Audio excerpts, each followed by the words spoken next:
Hi, I'm Tracy McCormack, and I'm a professor at the University of Texas School of Law. Thanks for tuning in this afternoon or whenever you end up hearing this.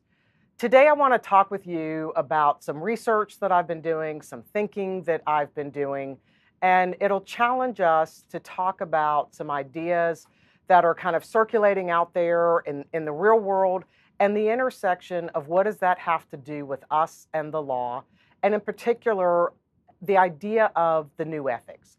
So, the topic today is race, truthiness, and the new ethics. And what we're going to do is look at the past, primarily some things arising out of the voting rights law. We're going to look at the current situation of what we're doing with law and, in particular, juries and the ADR movement. We're going to look at a possible connection between LBJ and ADR, and they're not just groups of letters. And then we're going to look at the future. How can we as lawyers prepare for and help and encourage the majority shift? So first, I want to talk about some of the pieces of the law that we don't always look at.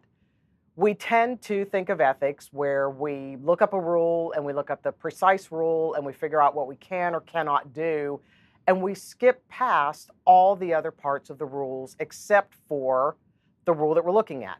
So what I did was pull some language from preambles, from other parts of the law. So this one comes from sections of the Texas Rules of Disciplinary Conduct. I pulled some stuff from the Texas Lawyers Creed, from the ABA. And so take a look at this first slide. I will always be conscious of my duty to the judicial system, not just a minimum standard, not just a specific rule. It says that I know that professionalism requires me to do more than just use the rules as a minimum standard. I owe the profession the administration of justice, dignity, integrity, and independence. Here's some more higher duties, as I like to call them. If we've got any judges looking, I recognize that the position of judge is the symbol of both the judicial system and the administration of justice. And here for lawyers, a lawyer must be ever mindful of the profession's broader duty to the legal system.